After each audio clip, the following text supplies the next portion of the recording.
Welcome to episode 50 of the Chi-Town Shoot Wrestling Podcast. I'm Marcin, and joining me in Square Circle are Chris, David, and Andres is somewhere over the rainbow.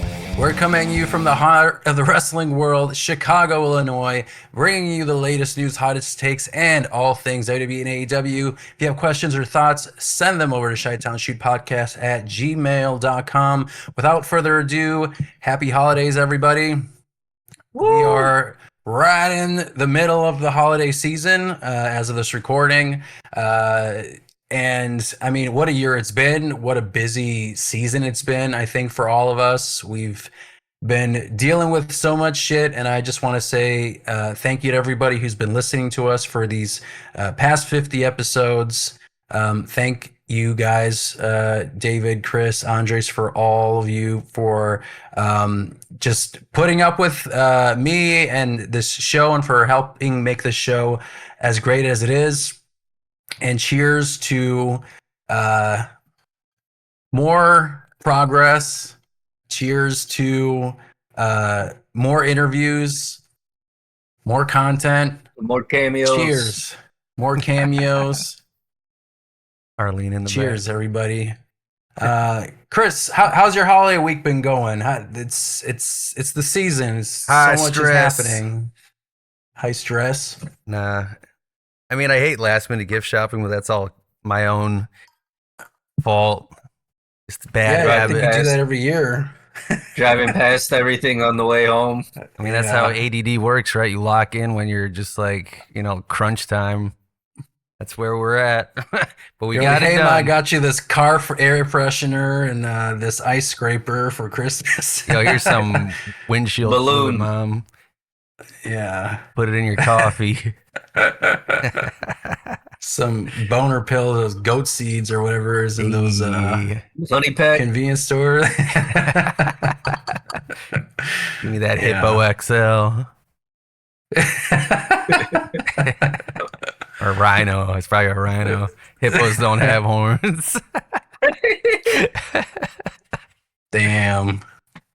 Well, what did you end up getting Mom for Christmas since she's not watching? Spoiler alert, she's probably listening. Our moms listen. No, I got her a massage gun. Hopefully she likes it. She's gonna be like, this is too rough. I mean, she always talking about pain and stuff. You sit on the couch. That means it's working. Right. Yeah.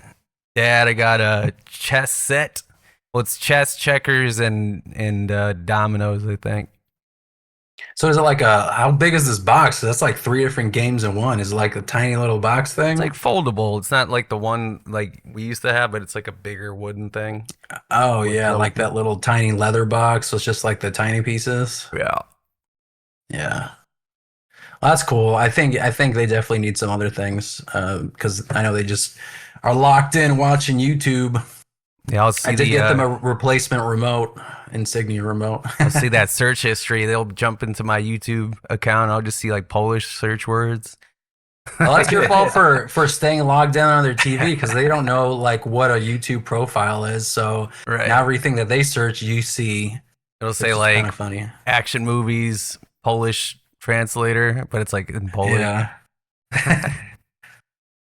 Well, you also gave them, I guess, the gift of ad-free content because then they could watch YouTube without ads. So that's nice. David, what's new? What's new with you? How's the holiday season treating you? Busy. It's slowing down now. Thank God. Store's busy. Yeah. Yeah, I mean, I feel like I went to the store. I went to the Hip this morning, and it was still hectic as shit. I had to still park on the 3rd floor of the Hip garage. So anytime I go to the Hip this time of the year, I park where we used to park when we worked there. Mm-hmm. Yeah, we just went to make it nice and easy. Yeah, catch up some odds and ends, laundry detergent, and some other bits and bobs. But yeah, hectic season.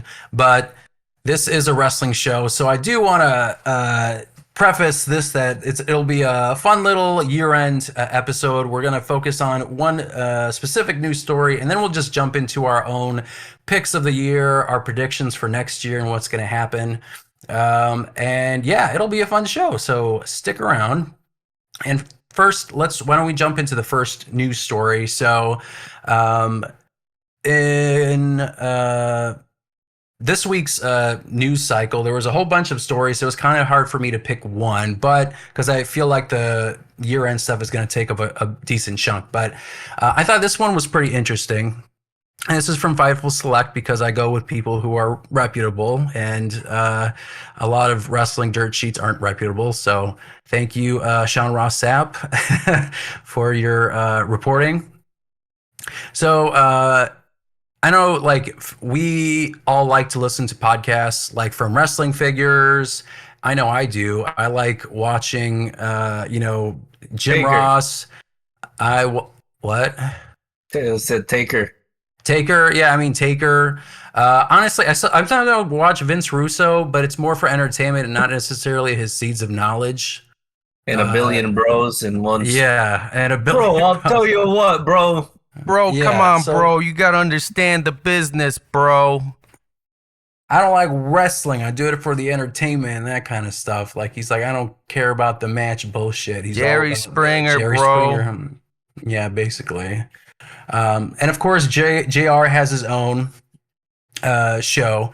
And on the latest episode of Grilling JR, Jim Ross had some choice words for Vince McMahon. And of course, having worked for McMahon for the majority of his career, Jim Ross felt like there was still a little bit of unfinished business between the two. And on that latest episode, he said, I have never understood Vince's intense animosity towards JR. He said, I think he was jealous.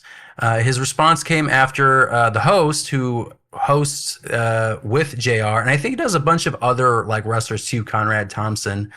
He asked him about Todd Grisham's comments, who had an interview with Chris Van Fleet. And I believe it was just basically talking about how Vince was like treating folks like JR. And he said he was never, Jim Ross said he was never the play-by-play guy that I was, but he didn't want to give me any credit for helping build the Attitude Era into what it was. I'm not the only person responsible for that, for God's sakes. I'm not trying to say that. And as much grief as he gave me, I could always look at my bank account and get happy. I never had the animosity towards Vince that he had towards me, and I never got it, Jim Ross added. And of course, throughout everything in the Attitude Era and the years after the Attitude Era, Jim Ross definitely worked his butt off, but he felt like the respect was never reciprocated. And he also mentioned that now that his health is better, he thinks he'll be around more often for AEW programming, which is good. So, I mean, I always had the sense like Jim Ross was getting the butt of a lot of jokes at his expense. Jim Ross was getting a lot of jokes at his expense. And I remember, like, Chris, you remember when they were doing the draft, and then they drafted him to SmackDown, and clearly it looked like he wasn't informed that he was being drafted to SmackDown. Oh yeah. But yeah, apparently Vince did it like just for shits and giggles. And Vince also I remember him imitating JR too, with his like cerebral palsy. Wow. He'd be going like, "Arr." Do you remember that? No. Like WCW did it, but Vince also did it too. He also did it in a segment. Yeah. That's crazy. Which is crazy. So there was always this kind of weird animosity, or I don't know if it was Vince's humor or what. I mean, this guy has said some crazy shit on TV, so that's probably like the most tame thing he's done, to be honest. I mean, that's true. At That's least true. in a while. Yeah, Yeah, true. that's true. Do you feel so? I mean, like he talked about like because Vince did play by play. I don't know if it was before JR. I don't know if they did any simultaneously. What a maneuver. But Vince did play by play. JR, of course, was the soundtrack of a lot of our wrestling like lives, commentating on a lot of historic matches and shows.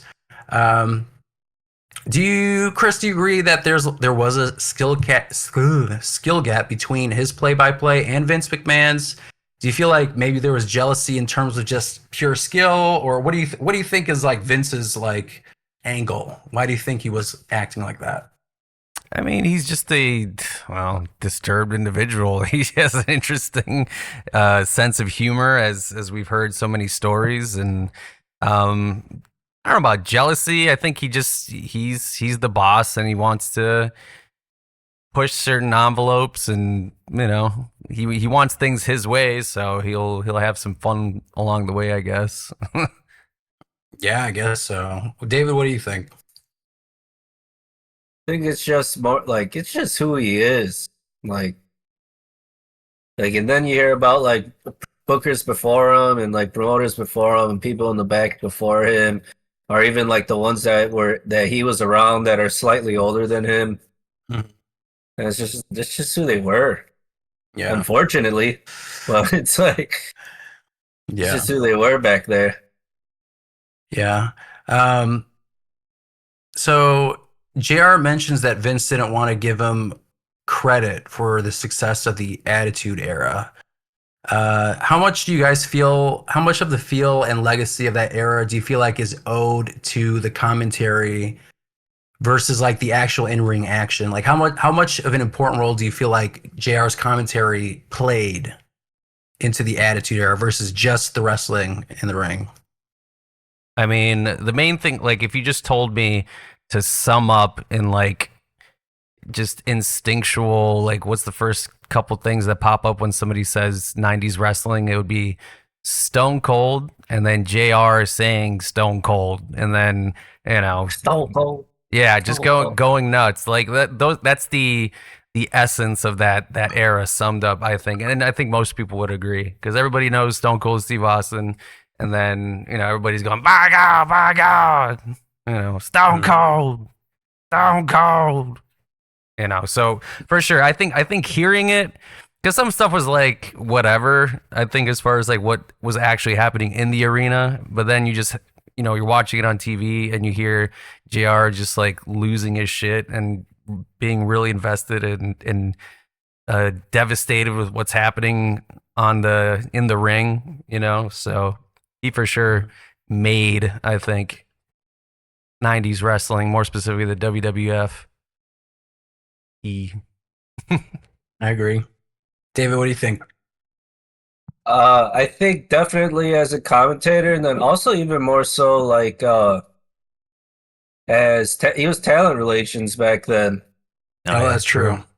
Mediator. So like he's a super important part of the Attitude Era, and he probably does deserve more credit because like he's also responsible for bringing in a lot of the guys they did. Yeah, Like Dudley's, Jericho, Kurt Angle probably. Kurt Angle. Wasn't he in OVW? Was he the guy responsible? I'm sure he had something in Cena. Batista, and all them. Yeah, I mean, I think he was still talent relations in 2002 or 2001 because I think they were in OVW in like 01, 2000, something like that. And then they debuted in 2002. Yeah, go ahead. Finish your thought. Like one thing about like JR, and it's like especially now that we're like grown up, is that like when it comes to like JR's like broadcasting style, he still has like that really really old school style that could tell the story and like in the sense of like drawing you into the setting. Mm-hmm. Like it's like a very sports like, and it's like JR's sound bites are just as important as like just some of the things that happen, like the Stone Cold thing, but even just like even if like watch like the build up of the McFoley Undertaker Hell in a Cell and how he describes the structure, or like even like Cactus Jack and Triple H at No Way Out. It's like if you close your eyes, or like if that was just playing through speakers and with no picture, like you can feel like you're there. I agree with that. And I mean, like I guess like Jerry the King Lawler also added to it. I mean, he was the color commentator, so he always added in his dad jokes or his puppies commentary and stuff. So I guess like they work together, but I think both of their voices kind of define that era for what it was. So I really think that, you can't, it's in general, like even if you're looking at Olympics or sports or whatever it is, it's really hard for me to separate the Olympic event or the wrestling event without someone like commenting on it or like expressing an emotion that maybe I'm feeling, but they have the vocabulary to express what I'm feeling, or maybe like I can't find the word to express it and they're doing it for me, and it's just really painting the picture or the moment of the promotion. Like it just really adds to it. You can't really just have a match without commentary. There's certain moments that, of course, like if it's something, I don't know, something super serious or something that requires like, all right, we're done commentating and now we're just letting the wrestler like take in the crowd or the atmosphere or whatever that's required of that moment. Sure. But I think like 99.9% of wrestling or sports, other sports related like events get the investment and the emotion gets accelerated by having a commentator in that on television and explaining it to you, right? So I agree with that. So there was this other interesting thing that, of course, that I feel like everyone always just kind of like. I watched a little bit of that Todd Grisham stuff, and some of it I'm just like, that sounds like a crazy person, like Vince McMahon, for example. Like he was bringing up some examples of like when he was like working out with them or whatever. Yeah. Like there was like that specific clip where he was like yelling at his face. I'm like, That's if awesome. like everyone who talked like I think he said Adam Copeland and like, oh yeah, it looks like you, like as if like that was a normal interaction, like for a normal person. Hey man, I'm working like, at a gym, I get it. Like re-rack your weights, and if I could, no, I would. no, that's not the weird interaction. Him like Oh, going up to nose and like fucking yelling into his face. well, that's what I'm saying. He He's a said, turtle, "I'm bro. your fucking boy," or whatever Yeah, he said. I Because don't he didn't know. re-rack his weights. He's like, "Don't worry, I did it for you, because I'm your Yeah, boy." I mean yeah. that, But the yeah, way that that's Todd pretty Grisham crazy. described it, I'm like, I don't know about that. There's a couple forks missing Yeah. in that. I mean, when I first watched it, I was like, "Who the hell is this?" And then it showed him like from like back then, like whatever, 15 years ago. I was like, Oh, "Oh oh, Todd shit, Grisham. yeah." Todd Grisham had a glow up for sure, because like, I mean, He's like a he nerd. definitely looked like a pencil pusher in the 2000s. Revenge of the Nerds, looking at, Yeah, yeah. but so I mean that's a bizarre thing. So right, so like, so I guess going back to my initial like where I was going with this is like a lot of people like take Vince's like quirks and that kind of stuff and like taking like certain aspects where I'm like that is kind of a toxic environment when you really think about it. But if you're in the bubble, if you're in the culture and everyone it just kind of like thinks that this is like the thing to do, you look at it as normal. So like I think JR did get like a lot of shit, and I'm sure Vince was yelling in his ear almost like not constantly, but pretty often when he was when Vince was in charge, first of all, and then when of course when he was on commentary. Um, and he felt like, like, well, at least I get my paycheck, right? He said, at least I can look at my bank account and get happy despite all the grief that he received. Do you feel like, and this is in general, like if you're working for a boss or whoever, like David, do you feel like a high salary is enough to compensate for like not being respected or a toxic relationship with a superior? Or do you feel like you can just be like, you know what, water under the bridge, I'm making six figures or, $1 million? I haven't came across that salary where I can tolerate it yet. He's like, I don't know. So I don't you're know what like, that No, feels like. no, but like even like in the better paying jobs that I've had, like I can't do it. Like I know there's people that can, and I'm sure like if I had a couple more things to be responsible for, like maybe, right. but like I mean, I feel like my plate is other than children is just as heavy as most, and I I'd still walk out that shit. Like, Yeah, I don't know if it's worth it. Like, I wouldn't know.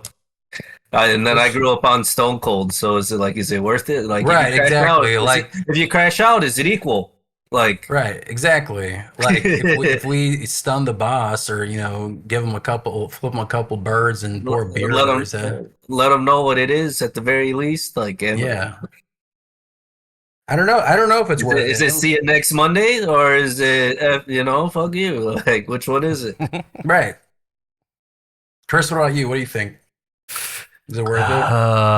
I mean, I I have a high tolerance, but I don't know, man. I mean, I feel like it's next level. I feel like if I was on the receiving end of that, like, being yelled at by Vince, humiliated on TV or something like that, yeah, I think it might do Yeah. something for me, or to me, I should say. Um, I feel like it's difficult. If I was put in like a position of WWE, I feel like I might let it slide because I'm like, oh man, like dream job. bend I'm working in over. WWE. Yeah, I'm like, I'll put up with it because this is kind of awesome. Because I'm like, I'm getting yelled at by Vince McMahon. That's pretty cool, But like, if you're, I don't know. If I'm working at a job, like even if I'm making six figures, like I know people, like close friends who made that much money, and I saw how stressed out they are, and I don't know if it's worth it, honestly. And let alone getting yelled at constantly when I'm trying to like do my job. Like I have headphones and I can't. I have a camera in my face. There's like 5 million people watching me try to tell a story, and I have some asshole in my left earbud trying to tell me that like, oh, I forgot to mention this to promote, I don't know, fucking Bad Blood or Velocity or whatever, and you're Slim giving Jim. me shit. Yeah, or a Slim Jim. I forgot to bring up, oh, he snapped on that table, and you can also snap into a Slim Jim. Like I forgot to mention that, and he's like yelling about that while I'm trying to promote, Austin versus The Rock or whatever. I think I would have a threshold for sure, because I know like when I was at Best Buy and I had a supervisor, I did actually kind of snap at my supervisor when I was working in the warehouse. I would never. So, so yeah, I think I do have a threshold, but again, six Yeah, me too. figures. I don't know. Uh, I'd call Tony Khan. I'm like, yeah, Tony, yeah, you're a nice guy. Snowman, You got more money. make it snow, send baby. send the contract. I got a story to tell. Bye. Yeah, I'm gonna fax it over next day. And so like this is interesting. He MJF said that promo. he thinks that Vince McMahon is like jealous of potentially, like that's why he got upset, is that he's jealous of his play-by-play like commentary skills versus like what Vince was. Do you feel like do you think there's any truth to that, or do you think that JR is just kind of like, I don't know, assuming, because what I'm else could sure it there's be? I'm sure there's a bit. Yeah. Yeah, I'm sure there is because it's like he. I wouldn't say like he didn't excel at the booth, and it's like it's hard to tell also because he ended up being a whole character. Right. But it's like how many people that like talk about new gen or anything like that like ever talk about like, oh yeah, I remember when Vince called this match or Vince's reaction to this happening. Right. Right. I I mean, mean, I I could be think, wrong. yeah. I just don't know them. Yeah, I mean, we are literally shooting in the dark, and we're making educated guesses based on, Yeah. I, accounts from JR, but we're not hearing from Vince. And we're also I'm building a character profile based off other stories from other wrestlers, uh, accounts from other journalists, and now I'm building up an assumption on Vince McMahon. But like we do know that Vince is very competitive, though. Like he is a competitive person. So it's not out of the realm of possibility that, in the commentary competition, maybe he was a little jealous of JR just doing such a great job. I don't know. Maybe. I think that's possible. Chris, what do you it's think? possibility. Yeah, I mean, but here's the other thing is he put him in that role because he wanted to be, in a different position in the company, I guess. Not being, a commentary guy. Now he's playing the character of Mr. McMahon on TV. So it's not like, oh, I should, like, he wanted to be commentary and then JR kicked him out or something like that. It was all his choice, right? Right. Yeah. So I'm not sure. And of course, sometimes I think he's telling the truth, but sometimes people want to live the gimmick, and maybe he's just working, and maybe he's not shooting. Maybe he's just trying to live the gimmick. We don't do that here. Yeah, but we're just gonna assume on Chi-Town Shoot that he's shooting on his own podcast. I don't think he'd be, making sure that he keeps the story and the legend alive. But I think we can move on to our main segment, and that is an all-encapsulating retrospective of 2025 and our predictions for what we think happens next year. So the way I want to kind of break it down is I want to ask some questions, some big thematic questions, like a big picture review of 2025. And then we'll do a little bit of guessing into what we think happens in 2026.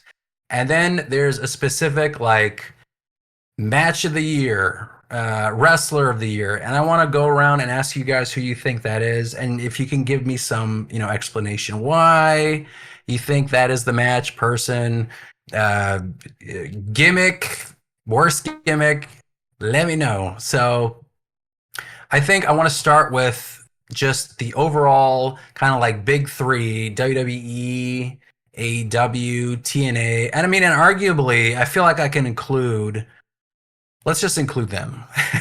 CMLL, AAA, New Japan, if you're feeling spicy. In terms of overall quality this year, who do you feel like takes the top spot and who kind of fell behind, Chris? I'm going to be the AEW mark today, so I'm going to have to say the quality on average, I would say I was more entertained by AEW this year than WWE. As far as emotional response, every time I watched an AEW pay-per-view and what I was doing as I was watching versus like a WWE pay-per-view, I would say AEW had a bigger impact on me personally. It's not just as a whole. It's not just you saying it. Sports Illustrated says it too, apparently. So you're not the only one.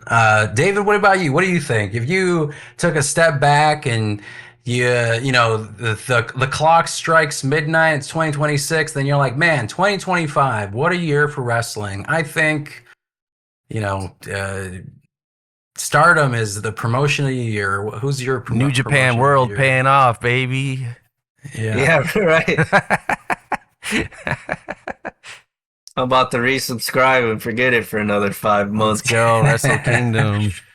Yeah.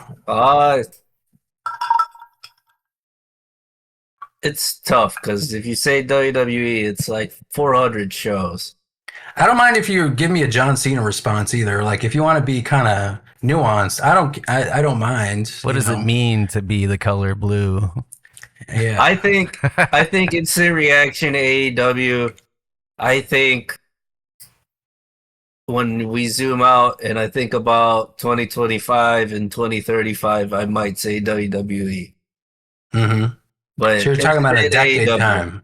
Yeah. Okay. Yeah, let's focus. Yeah, let's focus on this year. I know it's kind of hard because, like you said, it's like WWE can technically be the promotion of the year every year if we look at, like, I don't know, ratings, attendance, relevancy, that kind of like stuff in the public eye. If someone thinks of like wrestling, of course, WWE can potentially be the promotion of the year every year. But I think that there are so many different factors that go into consideration, and I think I'm gonna also say AEW. Oh, we got him, Chris. Damn. I think I'm gonna say AEW because I also think that I got more. Fuck. It's so hard. Nah, you can't go back now. It's too late. No, You like Krabby Patties, Squidward. I think I like AEW like this year more because I do think like even like shit like okay, Double or Nothing, like just think about all the crazy shit that happened. Double or Nothing, like they had Let the Bodies Hit the Floor, like that Anarchy in the Arena shit. I got And that they as were a playing, point. like Let the Bodies Hit the Floor like He five said, times. play that shit. I had to And then rewatch it. Yeah, like that kind of stuff, and like I mean I just love Tony Storm a lot, and I love the Mercedes Tony Storm stuff. I love that Mercedes went beyond. I think she went beyond Ultimo Dragon with Yep. the belt count. So like that's entertaining, and yes, like my constant critique is like some of the story beats and let me be frank, like WWE and AEW had issues in terms of some story lines, like the MJF thing. Well, the John Cena thing, and I'll go to the John Cena thing in a second, but that it's so hard. I'm gonna stick with AEW. No, I'm just gonna stick with AEW. I'll just say AEW. That's right. Wish I had a soundboard effect. Every time. Give out a fa. That'd be annoying. Get the brain rot in here. All right, so let me give you the devil's advocate. So with WWE, there were a lot of things that I did like in a vacuum, like John Cena's heel turn, and I'll talk about that more later. Things that AAA like that, Yeah. like I know it might be recency bias, but I legit think that the PLE that just happened the day before was one of the best PLEs of the year. And I know it's AAA, but it's also 51% WWE stake, so I'm like kind of a WWE show. So I mean, if we're talking about like promos acquiring another promo and giving them justice, I guess I would say WWE did AAA more justice than CMLL or anything like that. Okay, so they did acquire AAA this year, I think, right? It was this year. Yeah. Yeah. Like Okay. beginning Okay. of Then I'm gonna go Mania. with WWE. I'm gonna go with WWE. So okay, and you can call me a hypocrite, or I just gave a John Cena answer. I don't care. I'm just gonna say WWE. So they like think about all the things that happened too. So this is why it's so difficult, because I think in terms of pay-per-views, I think AEW had the best pay-per-views this year.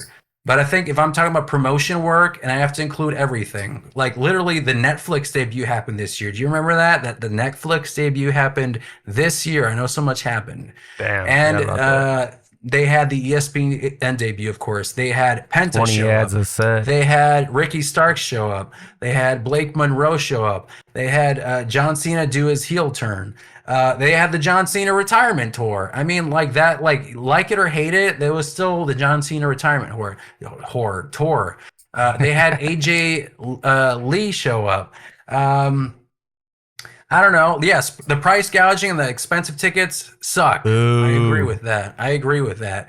And, you know, I of course would want to pay for cheaper tickets, but I understand like the other side of it is like people are still paying for these fucking tickets. So stop paying for these tickets and maybe they will charge less. So like there's two sides to that, you know, and I know I'm being maybe political with my response, but He turned and then he turned again. And yeah, then he turned again. and I think, and honestly, AEW had the best pay-per-views, but I think Evolution might be one of my pay-per-views this year, and I will go to that category later. But like, just trying to insert everything into my decision, like the Trinity Naomi thing, man. So I'm gonna go with WWE for this, just to spice it up a bit. 2 AEWs. One WWE, and I was kind of AEW, so AEW He of turned course. and he turned again. Congrats, yeah. To that I say though, just real quick, like the moments were cool. That initial hit, like once you hit the drug once, like those were awesome. But there was like, yeah, just catatonic, just mouth open. But like the consistency of like the week to week shows, I think just did not allow those things to live up to that initial hype, and that's kind of how I felt about the John Cena stuff. But anyways, yeah. I mean, like we were fantasy booking that stuff. Like John Cena and The Rock are going to be doing like, you know, a 2025 power trip, you know, thing like Vince Austin. That didn't happen, and of course, like learning later on, like, oh, we legit, like it was literally just to boost Elimination Chamber numbers, and like. I think that's what disappointed me. And again, we'll go after WrestleMania main event, all that kind of stuff. Like, what happened to like the long-term planning and booking? Like, there was that whole concept and the thing that we're like, let them cook, like for WrestleMania 40, and a lot of it did pay off. And then this year, there were so many interesting choices, right? When it came to some of the booking decisions. But again, I'm still going to give it to WWE because I could say the same thing for some things in AEW. Like I said, with the Death Riders, and they got better in the second half of the year, or, you know, the weird MJF promo with Jeff Jarrett, or, you know, all that fun stuff.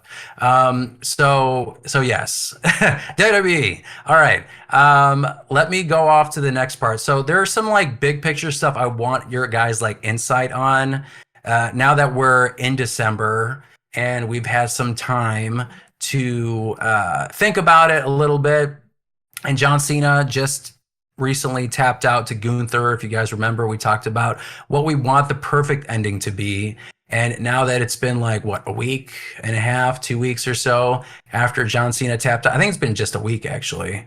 David, what do you think? What do you think of that ending? Him smiling, like he accepted his fate and kind of like tapped out like this, and then that was it. And then, you know, people walked out. Triple H came out and they started booing the shit out of him. What did you think of the ending for John Cena? Thought it was good. Why? Gunther won. You liked it because Gunther won? Well, Gunther won. Like he tapped. Like who cares if he smiled? Like he hasn't tapped in so long. Like. That's a guy. Yeah. That's a guy smiling because he got on his way out, and then like booing Triple H. It's like, good, he got you. That's what he wanted. When was the last time a booker had heat like that? Yeah, and again, it's like they act like Cena had like no like say in his last match ever. I honestly highly doubt it. And like, Yeah, did you guys see the Cody Rhodes like Cena like podcast? I saw like half of it. Yeah, I mean, like it honestly felt like he was explaining it, and it didn't sound like a man who was like had his hands tied. And I don't know if that's just how John Cena is all the time, but some people think he just always dances around the question and just kind of gives like a pretty political answer. So of course, like one of the top comments on that was like, you know, two politician type wrestlers just kind of dancing around the subjects instead of giving direct answers to the questions. But I think that's just kind of how John Cena is as a person, though. Honestly, I do think like he's kind of like I'm grateful for everything, and everything is an opportunity, and everything he looks at from a big picture, like philosophical perspective, honestly. And I think a lot of people don't think that way. So when he responds in that way, they're like, what do you mean? Why didn't you get pissed off? Or why didn't you want it, you know, like, oh, you know, you went out on a high and all that kind of stuff. I mean, I don't know. Chris, what do you think? Or David, what do you think? You were about to say something. I want to hear what you had to say. Like, I don't really understand like a lot of the like commentary towards like tradition and like old school, like trying to throw that out the window. Like those are people of their craft. Like if you look at Triple H, that's someone that's been there since the 90s, right? And had to come up a really long way, right? And even like what John Cena was saying, he was like, I got picked up because they didn't pick me up, WCW would have picked me up. Like, yeah, I got picked up in the middle of a territory war, and then I sat around because they knew I could sell seats at a little, you know, in that OVW setting. Mm-hmm. So it's like if they're gonna pay it forward like that, like I think like the age of information is too young to speak on just like a lot of that type of stuff. And again, I'm not opposed to like him like riding off in the sunset and like winning his final match. Right. I'm not opposed to that. Like Right. Like Sting. yeah, exactly. Like you can do that. Of course it'd be a feel good thing. I don't mind that either. But I feel like you can't always just have like the guy like we know he's gonna win because this is a retirement match. Like you don't want that like stereotype either. I think there has to be a nice balance. So if AEW wants to give Sting his like, and I'm sure Sting was also objecting to it, and then Tony Khan was like, no, I want you to win and all that kind of stuff. Great, that's fine. But Yeah. Triple H and John Cena, I'm sure, agreed that, the best thing is for John to lose and to lose to Gunther. Like, there's nothing wrong with that. And like the entire show was based around the future, and John Cena was always about giving forward. Like all the comments and stuff that I talked about, like with him being in the dungeon and Nettie's and TJ's dungeon, and I think is in Florida now because I think they're based out of Florida, so that's where the Dungeon 2.0 comes from. Just giving the time to offer feedback and stuff. Like he doesn't give a fuck if you won or lost in a match. Like it is predetermined, of course. It's like he loves the business and he just wants to give forward. And yeah. Most of the top of the card in like two different companies was basically have spent time like working out with John Cena. Like Mox was somebody that worked out with John Cena when he was in NXT and FCW. Like Rollins, Right. Roman, the Usos, Yeah. Big E, Cesaro, like Rusev, like all those dudes. So of course he was gonna lose on his way out. Yeah. Yeah, and and again, like his explanation on the podcast, and also like on his face, it's like someone, and I think he also used this as a descriptor, like you are facing mortality, like your death, the death of your character, like this part of your life, and you're accepting your death. Like that was the face that he was basically making when he was tapping out. He was metaphorically seeing the light, accepting that my career is over, and that's why he smiled, and that's why he had the light tap. And of course, like everyone is going to give you the instant like reaction, and that's honestly great. Like everyone cared so much, like, and but that's the shitty part for me that I didn't like is that they were. Because like when you remember like when we were watching that match, I'm like, why are they booing? Right. Like all this, like this man just retired. Give him the celebration. Like why is it now tainted with there was just like booze? awkward when everybody was just coming out of the ring booing Cena. I'm like, what the fuck is going on? Cena's kind of like awkwardly accepting these belts. It just kind of like fell off the rails towards that end. But for did anybody chant thank you? They did. After they calmed down a bit, they did thank you, Cena, and they did do that. So, but initially it was boo, Cena, hug Triple H, boo, and then they chanted. I like Cena or Triple H's laugh after he hugged him, and he got a shot of his face, and he's just like because he knew. For me, I was fine with the ending. I think it just like the execution of it. I feel like the beat of the match. I feel it just kind of like ended on a weak spot. Like it just didn't feel like there was a lot of like high stakes. Like this. It was just the way he was like put into it and like how he kind of fought in and it just he fell into that the headlock again. I feel like it wasn't dramatic enough. I think there should have been a little bit more, just a little longer. Something else should have happened, to make him like his struggle face or something, and then do the smile or whatever. I think there could have been more of that. But yeah, I mean, like I think the finish was fine, but it was But like I'm okay because that's what he wanted, and that's all that matters is that Cena wanted to go out that way, and it is what it is. Like, sorry, I guess, right? I can't be mad about that. I can't be mad about John Cena wanting to have it go this way, and the way this retirement tour has been. It's channeled what he wanted.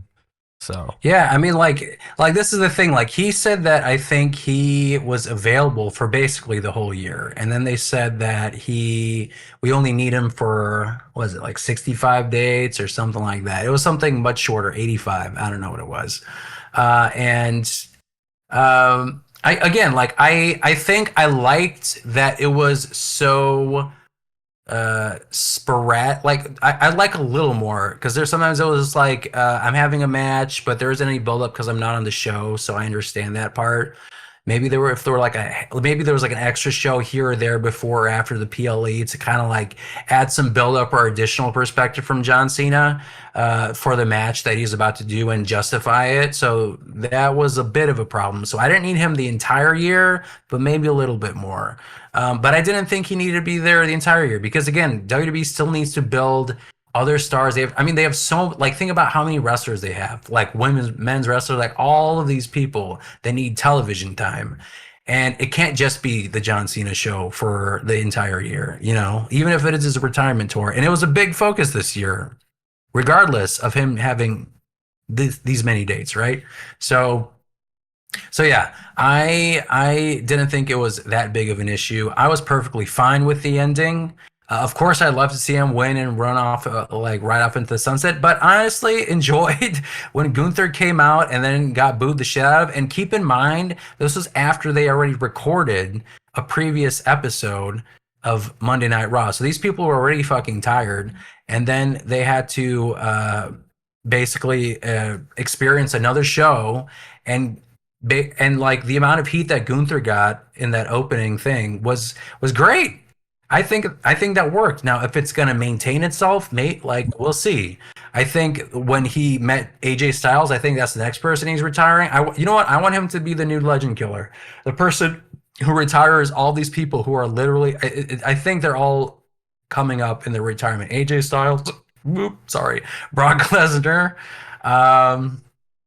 Who else? Who else am I missing? There was another person, but like that's maybe. But Randy Orton, I think, still has some time. Same with Rey Mysterio. CM Punk, I think, also still has some time. So like, but like that also like adds to his like legend status too. Is like look at all these people that he retired: Goldberg, John Cena, AJ Styles, Brock Lesnar. I mean, that's a crazy resume right there. So. I don't want to, stay on this too long. So we'll move on to the next stuff. So there, like celebrity involvement, I think you can say for both AEW and WWE, everyone likes to use celebrities because it's like, hey, we're relevant. Big Boom AJ is on our show, and they're doing the boom and doom, 5 big booms.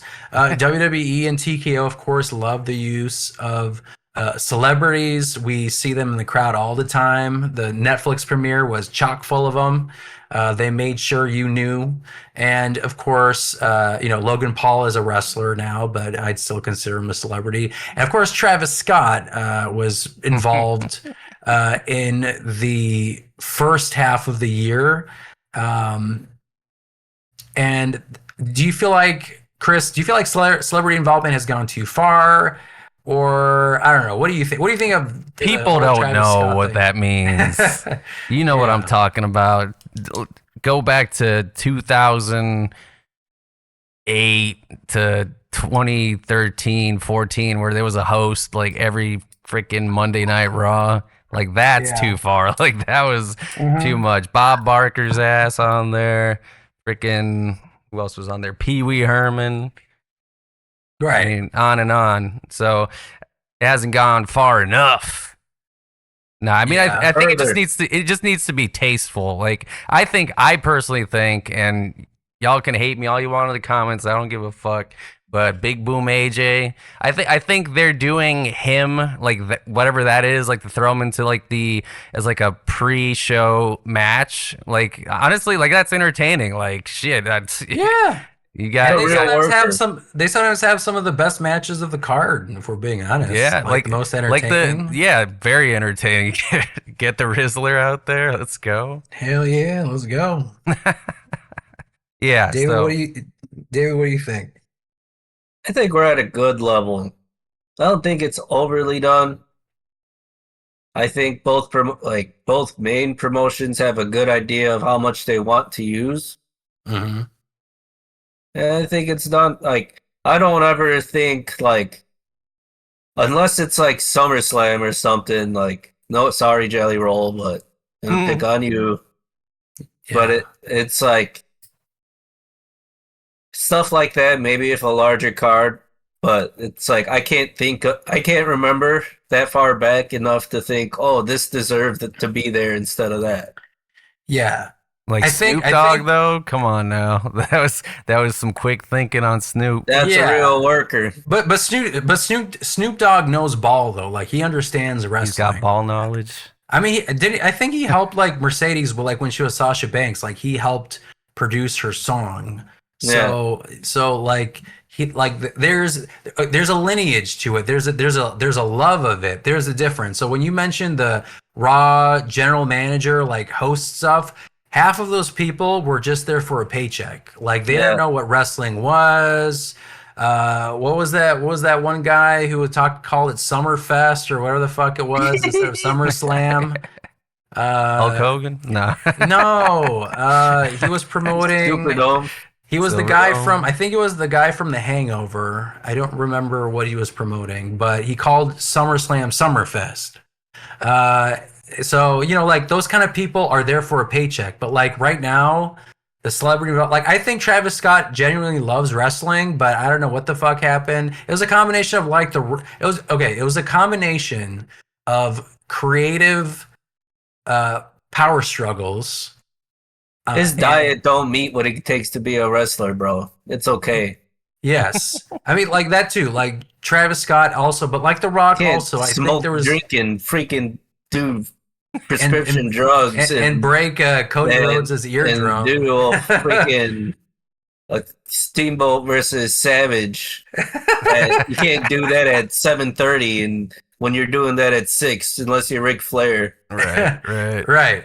But it, like he likes it, of course. But I think again, like the crop of like celebrities that are involved right now, like oh my god, I just forgot his fucking name. Oh my god, Backlash, Puerto Rico.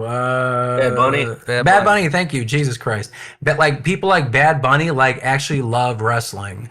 Timothy Chalamet, apparently he knows ball and he understands wrestling. David, you made that joke about PR guys giving him a bunch of niche bullet points to make him look like he knows what he's talking about. And maybe that's true.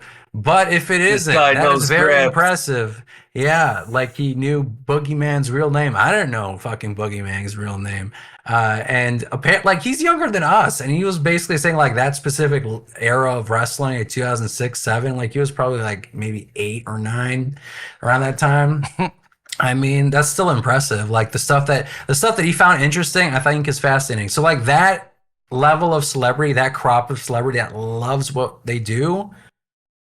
Bring them on. Yes, absolutely. I love it. You know, Boy Meets World. Topanga. What's her face? Topanga. Bring it on. Vanessa Hudgens. Bring it on. Give me more Vanessa Hudgens. Macaulay Culkin. Bring him. Macaulay Culkin. Give me more Macaulay Culkin. Give me a Jelly Roll. Of course, yeah. Like it was a 2-night SummerSlam. So okay, sure. Why not?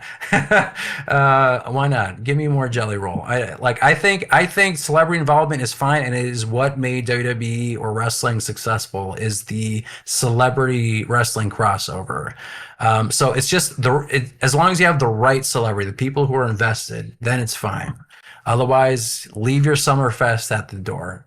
So I want to move on to 2026, and then I guess we can kind of jump into because I realized I always overdo topics and promotion stuff because I think we won't fill time, and we always fill time. So that's my bad. I was reading that thing. I was like, damn, bro.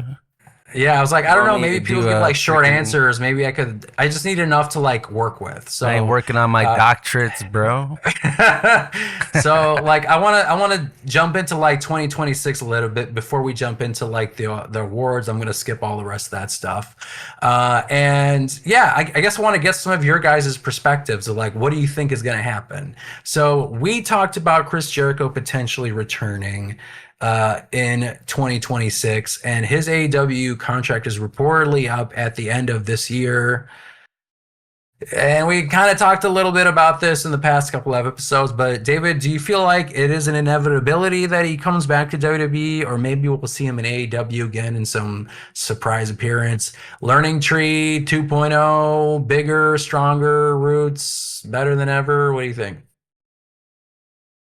I don't know. I'm starting to think I'm gonna see him at World's End. I was gonna say we're gonna hear Yeah, Judas, right? baby. Yep. Yeah. Gonna hear Judas Saturday That night. would be fun. That would be fun on a different level. It's like we're not expecting him to come back, and then he just comes back for a full new feud. But that's what you think. You think he's coming back at to AEW in 2026? World's End 2025, baby. I want to talk about 2026. Is he so? He's coming back at World's End, and he's staying in AEW for the next year. 26. All right. Chris, how about you? What do you think? I'm half and half. I personally want to see Chris Jericho pop up at World's End, but I mean it'd be also 'Cause you're cool gonna to be see there. him. Yeah, obviously we're biased here.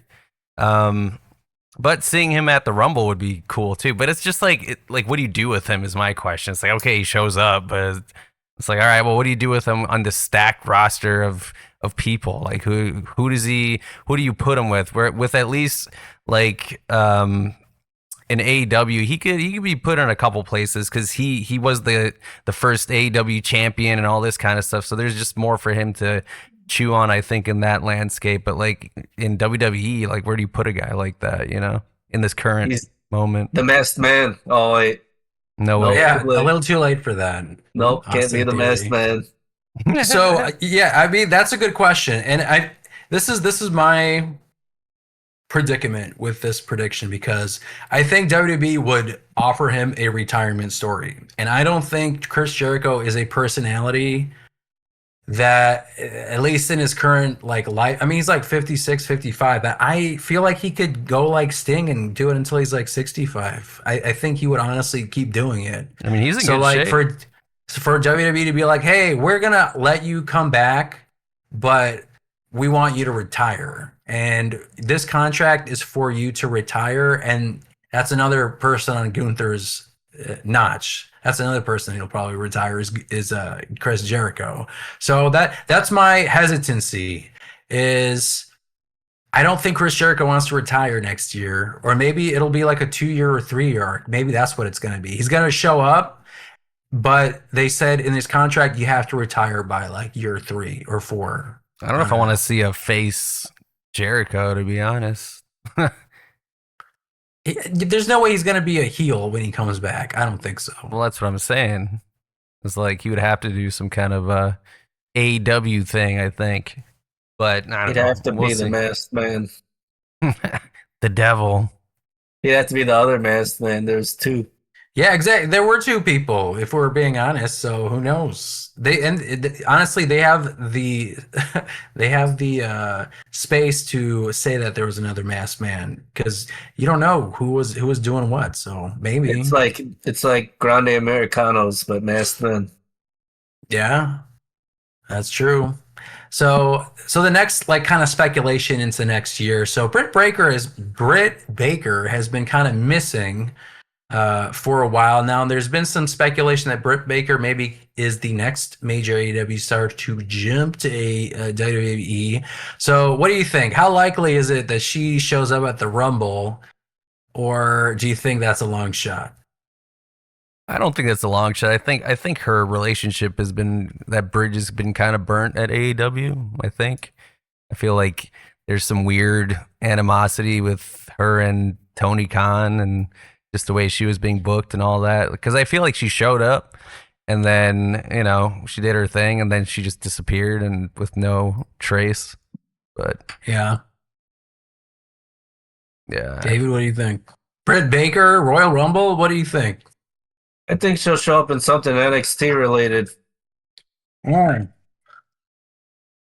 With Mariah May or Blake Monroe. Think she can keep her gimmick though? I mean, I feel like she'd have to. She could, but it'll just be You gotta different. ask Kane. She gotta ask Kane. Yeah, she's gonna be She's Yank- gotta something Yankum. She's gotta get his blessing. I mean, that'd be Yeah. hilarious. That'd be kind of awesome if he showed up as Isaac Yankum and she It was was just also like- had her dentist. He's like, yeah, I don't need these anymore. I think that'd be kind of awesome. So now, as we go to 2026, this is going to be the post Cena era, and we're already seeing a little bit of this with some of the previews with Javon Evans. I see is going to be big. He had a great match at the AAA show. Obafemi, honestly, I think is gonna be massive too. Like that guy when he's on the microphone, I pick up what he's putting down. Honestly, like that guy has fucking aura. He's like what? He started NXT like 2 years ago. Well, That's kind of crazy. Like the amount of pay shit. attention in class. Yeah, I was no taking kidding. notes. He was like this. That's crazy. Like that guy bleeds fucking aura. And that match with Cody Rhodes was great too. And I know that it's probably not the last of that feud. So that'd be great. So I mean, I guess so Cena's gone, and that was like the whole kind of like focus of this year, really. Like if we think about it, like there were other feuds, but like that was like the thread line for a lot of WWE storytelling. So I mean, like what do you guys think in 2026? What's the focus? Is it like just Cody Rhodes continuing his run?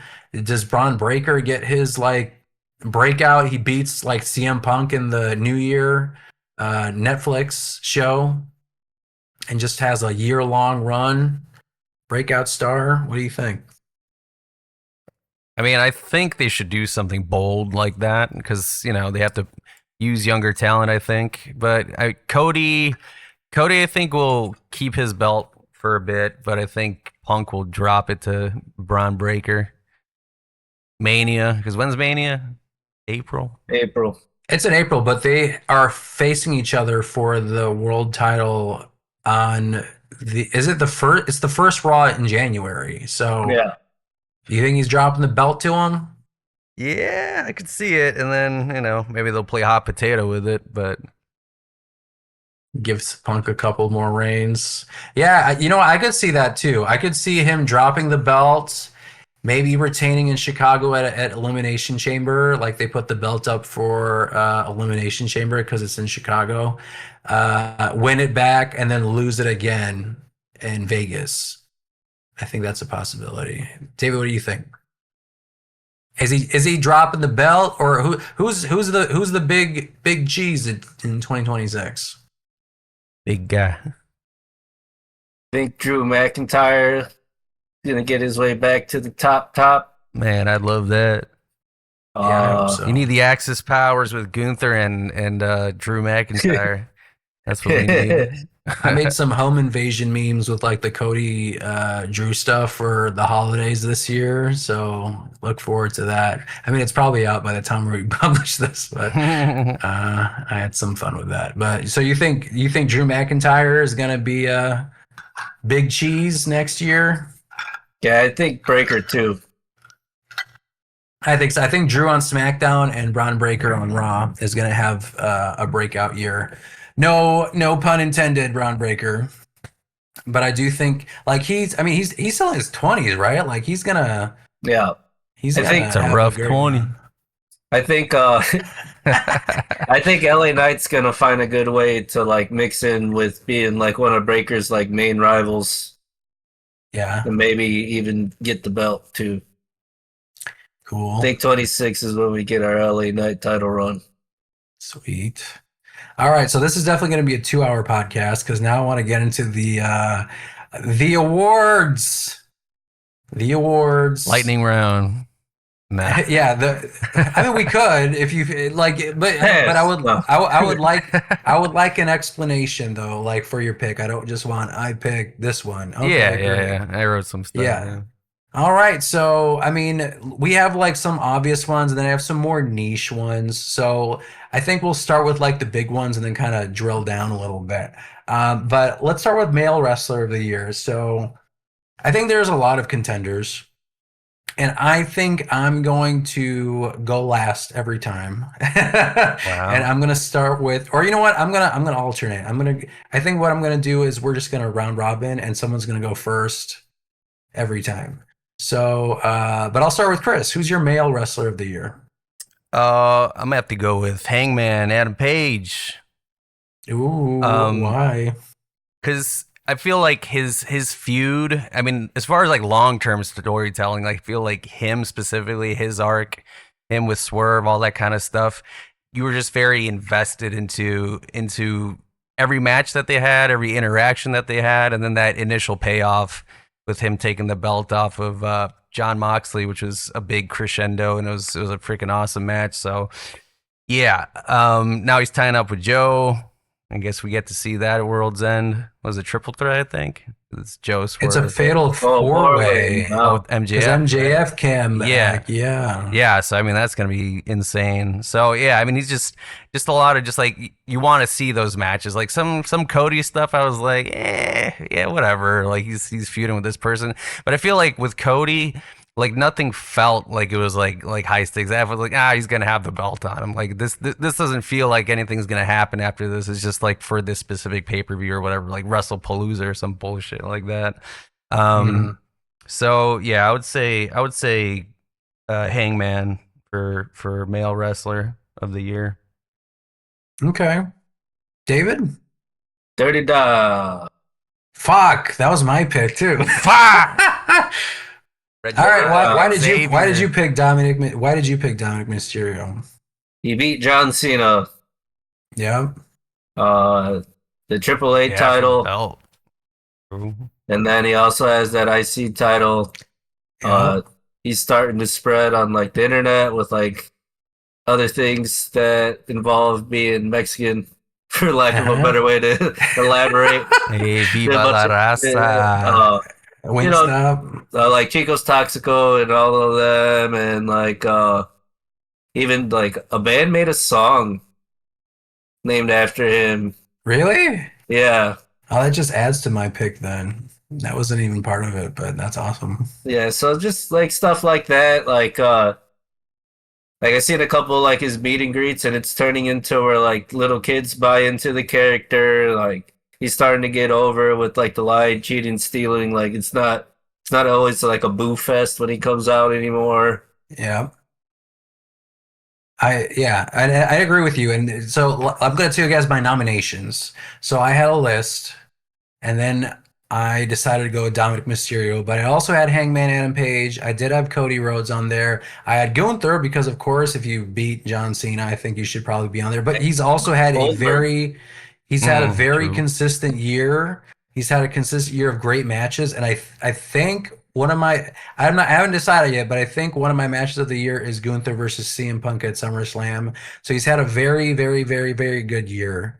So that's why he's on that list. Swerve Strickland I added on there. And honestly, like I was talking shit about like the Death Riders, but I think John Moxley has been a consistent force in AEW, and it's hard for me not to include him in this list because he's been such a constant.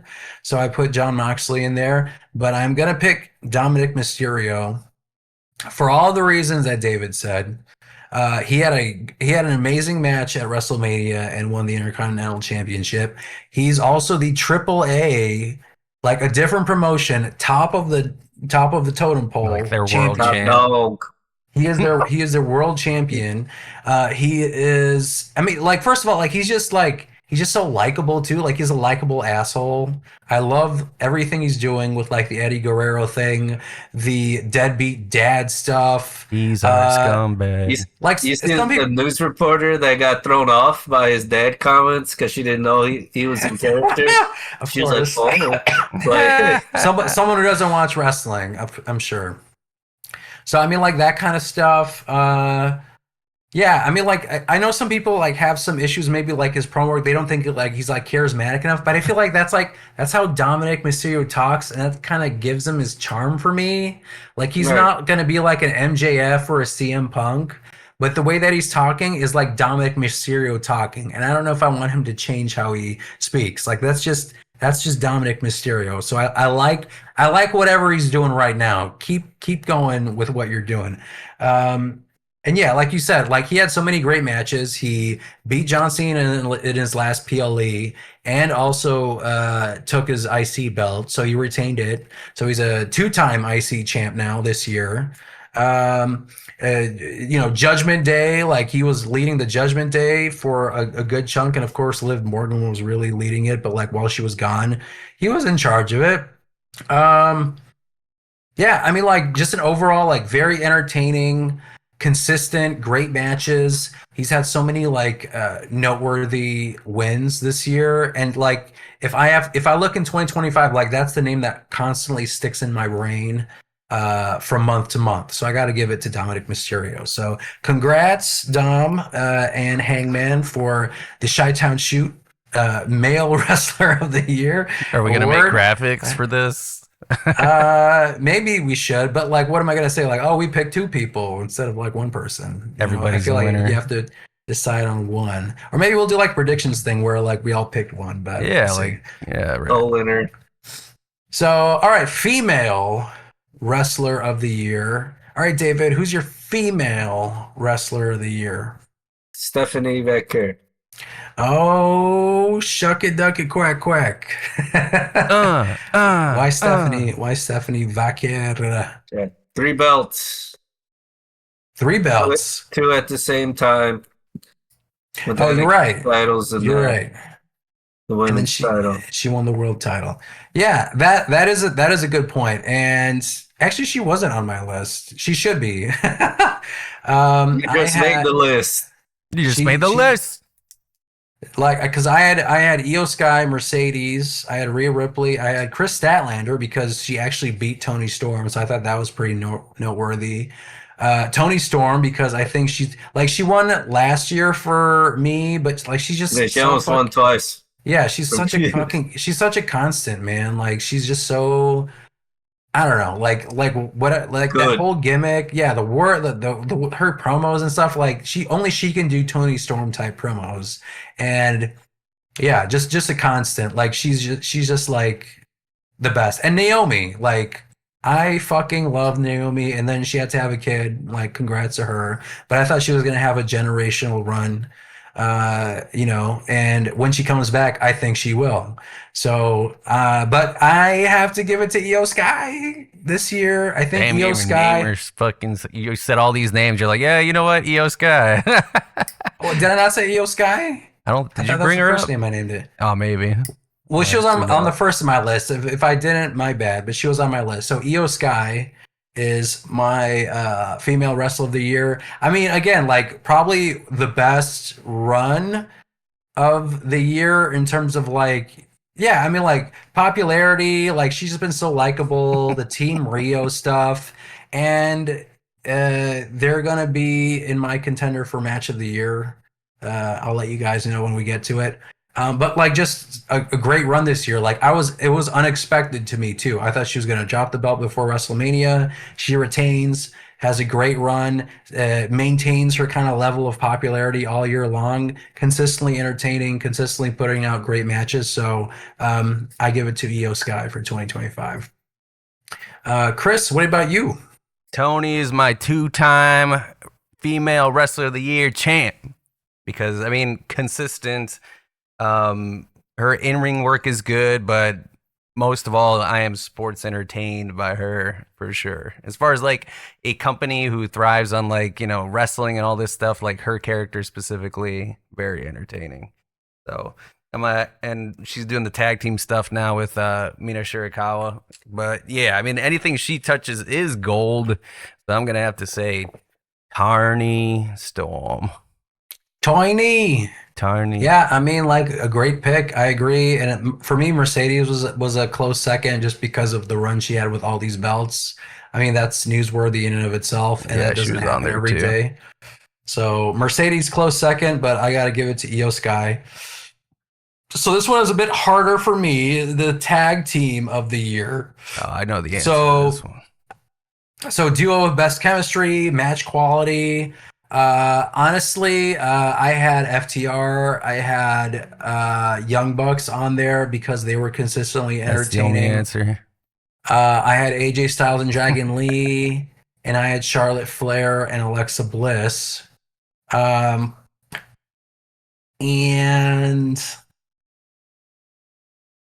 I think I'm gonna give it to Charlotte Flair and Alexa Bliss Get the fuck out of here.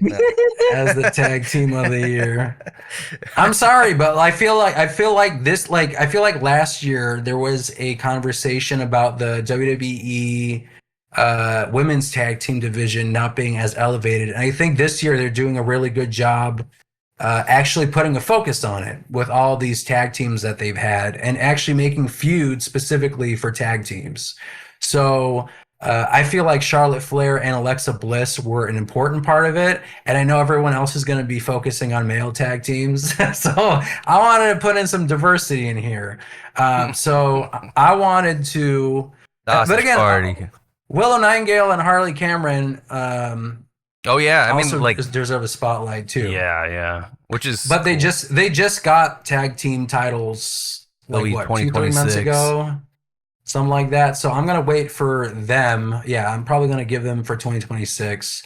Okay, so these are honorable mentions: Harley Cameron and Willow Nightingale for like Women of the Year. I mean, I think Harley Cameron has had a great year too, and her and Willow together have been fantastic. And I think Harley Cameron, if she ever goes to WWE, I think she'll be golden because she is also such a great, versatile wrestler. Like she's just entertaining as shit. She can be put in any kind of situation. She can be serious. She can have her hand stuck up a Muppet's ass. It doesn't matter. She is very entertaining. But I got to give it to Charlotte Flair and Alexa Bliss. I really enjoyed. I didn't think it would work, but I think their team together was really entertaining to me. They've been consistent. They helped elevate the women's tag team division WWE. So I got to give it to Charlotte Flair and Alexa Bliss. Chris, I think I already know what you were going to say, but you tell me. Young Bucks, baby. Because when I want to watch, like, people like have an issue with like spots and they call it spot fest. But if I want spot fest, it has to be in tag team matches because you got 4 motherfuckers getting in the ring, and the Young Bucks, I think they always find some creative way to do, their moves or use their environments, and then, or whatever the situation is in that specific match. Like the Anarchy and the arena stuff was insane. But just generally overall, I think they themselves are a very good and consistent, I guess that's her favorite word tonight, tag team. So I think they deserve their flowers because, every time they had a match this year on all those AEW pay-per-views, I was like, this is an entertaining match. This is the one I remember, so. Rod and Todd. Yeah, Rod and Todd. Yeah, I mean, like you said, like consistency is the name of the game, but like the entertainment has been like consistent for them throughout the whole year. Like just the whole, like they lost their EVP role. And, just rolling with like, coming out to, insert name here type graphics. All that stuff. The broke, like they got no money stuff. I mean, every time that stuff was happening, I was laughing. That stuff was fun. Yeah, and the Elite reunion, I mean, that's great. Yeah, why not? So like they had a full year of development, and that's why I think they're up there. David, what about you? Who's your tag team of the year? The Hurt Syndicate. Hurt Syndicate. Yeah, I mean, fair. I didn't have them on my list, but I mean, they hurt people. Literal champions. Literal people. So, why the Hurt Syndicate? They hurt people. That's it. Point blank. Period. End of story. They hurt people. 8-month run with the title. Yeah, you're right. Yeah, 8-month run. They're you guys like Private Party, squash. Oh, you guys like insert tag team here. God. That doesn't work for me, brother. Oh, you want me to put someone over? They started getting Hogan allegations that they don't want to put people over because they're just so damn good at winning. Yeah. I think they had like they were supposed to lose to Forbidden Door. They're like, we're not putting anyone over, brother. Right. It doesn't work for me. None of these Japanese people. I don't even know who they play. Who do they have a match with? They ended up losing Forbidden Door with the Demand and Brodito. Oh yeah. Oh yeah. I mean that's another tag team I didn't put in there. Brodito. But they deserve a spot. All right. Let's move on to the next one with match of the year. The one match that everyone needs to see from 2025. Did I go first? I went first last time, right? Yeah. But here. David did. Yes. You're right. You're right. I did. Okay, so match of the year. No, I just went last. All right. You're right. Just said it. It hurt people. All right, well, Chris, what's your match of the year? Because I think I went first last time. Moxley Page at All In Texas. Why is that, Alexis, Texas? Because I mean, it was the crescendo of that feud, and I think it was a nice because I mean, Moxley was carrying that damn belt in that briefcase for like a freaking year, whatever it was. And just that moment where he opens it, he has the belt. He freaking hung this. That was a pop. That was a pop right there. It was perfect. It was a chef's kiss moment. So definitely the match of the year for me. Yeah, I mean, it is on my list up there. Triple threat with women's too is my runner-up. With Rhea, Io, Bianca, I think. Oh, okay, yes. So Io Sky, Rhea Ripley, Bianca Belair. That's on my list. Hangman versus Moxley at All In. I had Punk versus Gunther. I mean, also that match was great, but also just the memeable, him raising the belt and he hears Seth Rollins' theme song as Punk is holding the belt, and then he drops the crutches. And then he fucking gets cashed in and loses. I mean, that was iconic. And then any Takeshita versus Ospreay match, I think there was one at the beginning of the year. So that was up there. But I think I will say it's Io Sky versus Ripley versus Bianca Belair because and again, it just goes off of what am I feeling? What is sticking in my brain the entire year, or what do I go back to if I think of great matches? And that one just keeps coming back for me personally. So I have to say that triple threat match. And again, I don't know what I was expecting, but as it kept going, I'm like, holy fuck, this is a really good match. And by the time the match ended, that feeling never left either. And even weeks after, I'm like, damn, that's a really good match. And that's why Io Sky was my Women's Wrestler of the Year, and that's also why it's my match of the year. If I know that people have had issues with certain matches on WrestleMania 41 and the finishes, but there are plenty of matches, and this one specifically, it might be that match of WrestleMania 41. It is for me because it's my match of the year. It was just a great pacing. High intensity. I mean, great spots. I didn't expect Io Sky to retain. I mean, I don't think I'm going crazy. I don't think she lost. Just a great match. So that's my match of the year. David, what about you? What's your match of the year? Cody Cena SummerSlam. All right. That is the best AEW match WWE has ever had. Yes. Actually, that should have been on my list too. But man, sometimes it's hard to think of an entire year and everything that's happened. But that is absolutely up there. Yeah, it was right. It was like a redemption basically from their first encounter at WrestleMania 41. So I agree with that. Any commentary you want to add to it? Is it so it's the best AEW match WWE ever had? Yeah, well, yeah, but also with the near falls and the way they timed everything, like without the magnitude of all the other stuff, it like reminded me a lot of like Taker versus Shawn Michaels. Yeah. Like the amount of like false finishes or like a New Japan, but since it's WWE, we'll like try to keep it in house and like like Taker Shawn, like Triple H Taker, like that type of level of like what is gonna happen. I agree with that. And yeah, I mean, like, I think that was probably Cena's best match, one of his best matches of his career, period. Yeah, And definitely this year, I think. I think that will be debate of like three other matches, and it'll be like the Money in the Bank one, Mhm. and maybe one with like Batista, and another one that I can't think of. Probably with Edge, TLC, 2006. Was it that good? I think so. You should watch it. Did you watch it? I watched it and I don't remember. So Oh, damn. Maybe we should do a rewatch of one of those matches. I'm just gonna no sell it the whole time. You're like, "Ah, it was okay." Start playing Pokemon on my phone or something. Like, Yeah.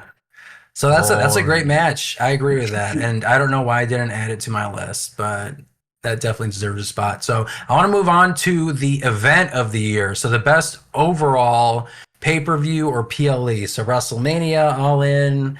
I mean, you could say Wrestle Kingdom if you want to. Who went? Okay, so I went. David, did you? I don't think I asked you first yet. Did I? I don't think so. women's Evolution. Oh no, you're saying me Oh go no, first? yeah. I'm trying to figure out because who went first in the match of the year? I did, I think. Yeah. Okay. Well, I guess I could go then, right? I'm forgetting like who went first last time. So best overall pay-per-view PLE. So WrestleMania, All In, Wrestle Kingdom. So I had a couple. And there's some recency bias because I did put AAA Guerra de Titanes on there on my list, but I don't think it's going to be What? my No. PLE of the year. Racist.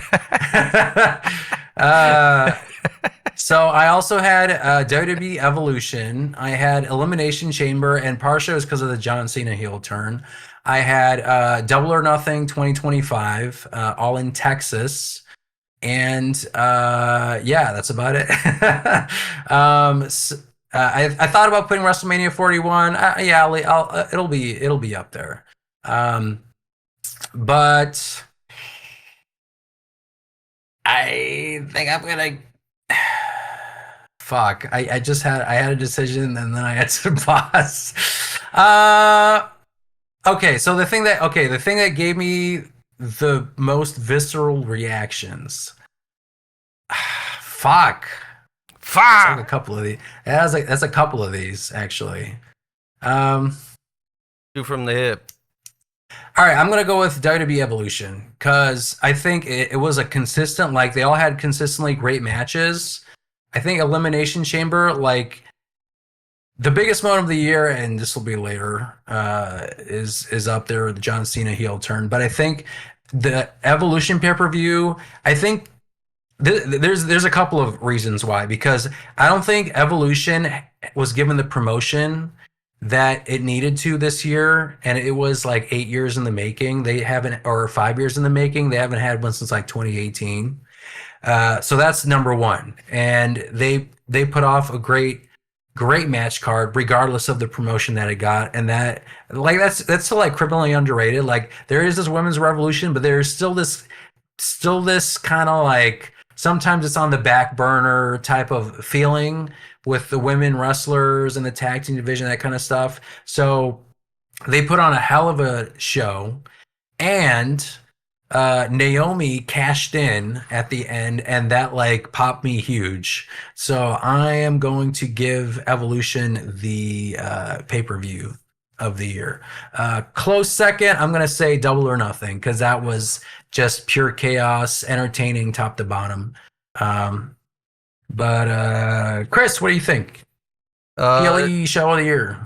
Double or Nothing. Where did I put it? Oh yeah, Double or Nothing. Because I just recently rewatched it just to make sure it was like fire, and the crowd was like on point the entire time, and you know that if the crowd is hyped and they're like just maintaining it throughout the thing, like it just adds to the aura and the memory of that specific pay-per-view. Because there's been plenty of times where there's like good wrestling happening, but the crowd is just dead, and we're just, we'll be sitting on the couch like, what the fuck's wrong with these people? Like, why aren't they popping off? But yeah, Double or Nothing, top to bottom.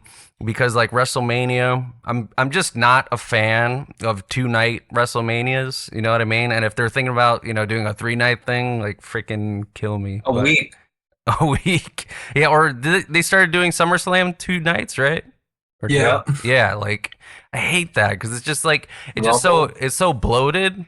2-night Rumble, yeah. Oh not yet though. It's not happening yet. Yeah. But I could see it happening. Yeah, bloated. So Double or Nothing, top to bottom, nice and condensed. Anarchy in the Arena highlight because let the bodies hit the floor. And you got Kenny just being like, play that shit. And I think like comparing it to the other Anarchy in the arenas, they did a really good job like jumping around to the different stuff that was actually happening and giving just enough time to like see the thing happen and then jumping over there, and it just felt really good. Swerve coming out for that match in like a Predator outfit. He had like the mask on and he had lasers and shit. That was cool. Ambulance match. Mark Briscoe had this like spot where he took Ricochet in like a headlock, and then he like sprayed his head and then like started wiping it like his dome. Like yeah, so that was funny. Hangman and Ospreay. But yeah, it was that's my event of the year. Double or Nothing. Good pick. All right, David, you're up. All in Texas. Lexus, Texas. What'd you like about it? The whole card just felt like even just like the placing of that card was just like it was like the closest thing to perfect that like I've probably experienced in a while. Mm-hmm. Like the crowd was like super into it.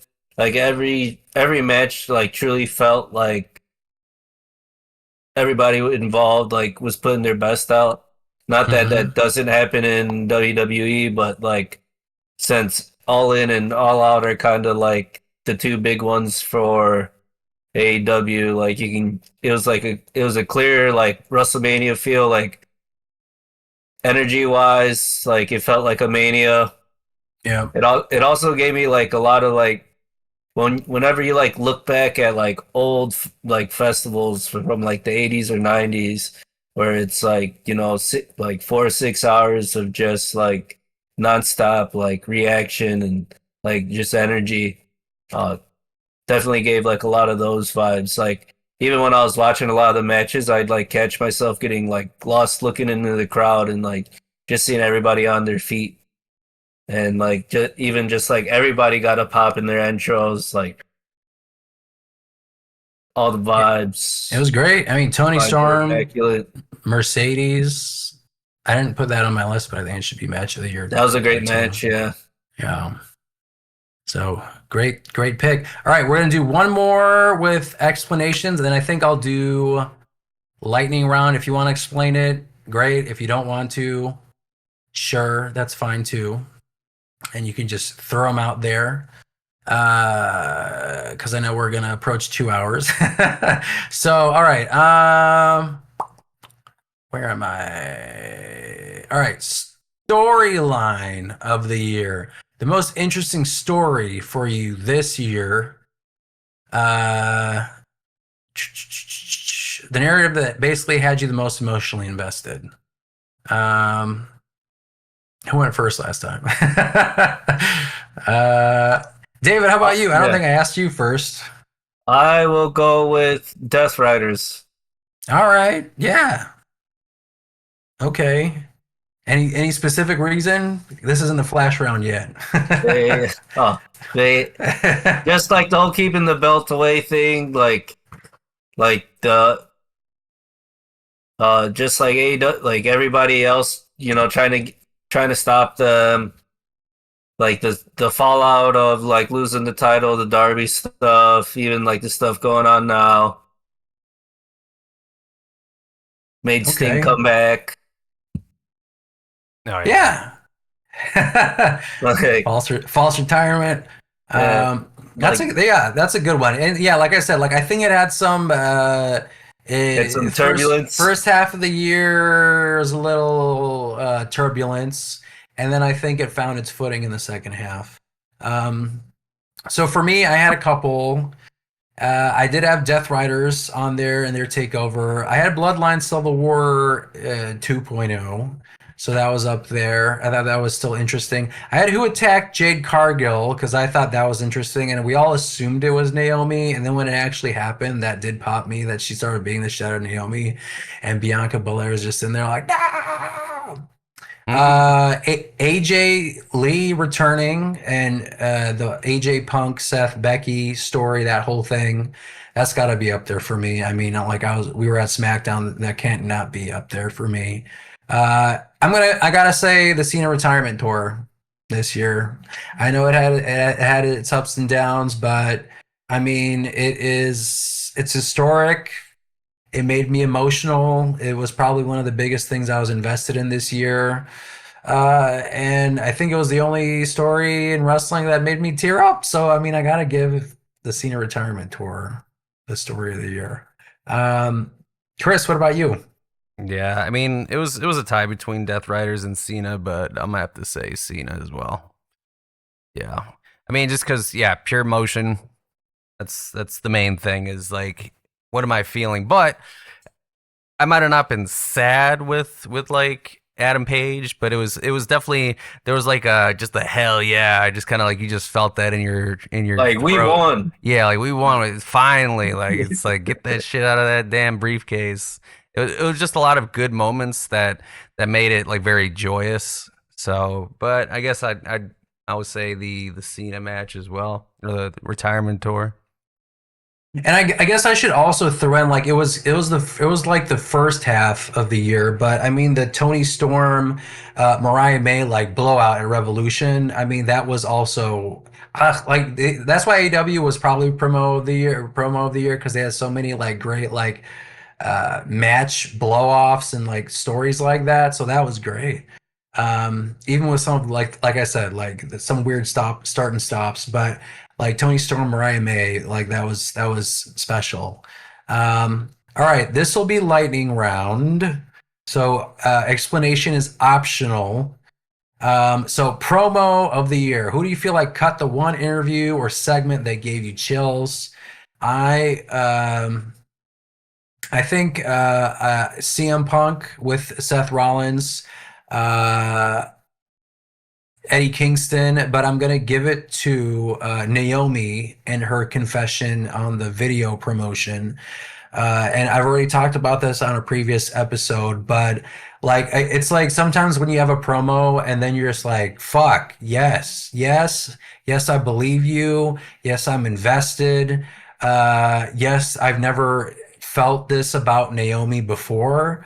If you can check all those boxes, I think you did a promo that is worthy of promo of the year. So her heel turn explanation of being overlooked for shiny new toys. I mean, it was fantastic. So when she like I was happy for her when she was pregnant, but I was I wasn't like so upset or devastated, but I was just like, man, like you had a great fucking character and you're about to have a great run. So I'm just looking forward to her coming back next year. But Naomi's confession for me.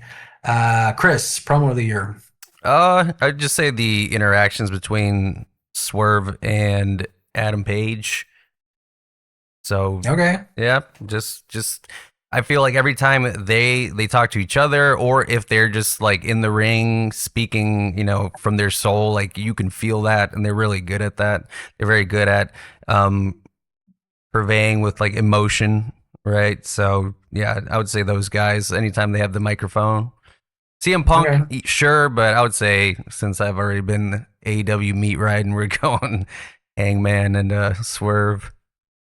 All right. David, promo of the year. Breaker's first one on Punk. Yeah. When he was like, "Oh, since you can't congratulate, since you say, oh, maybe soon you could cut the mic with the big boys." Yeah, that's a really good one. And again, it's like we're recording this like mostly with December done, but I mean World's End and all that. Like there could still be some matches of the year and promos of the year happening the last 2 weeks. But yeah, I mean talk about like coming out, in the fourth quarter.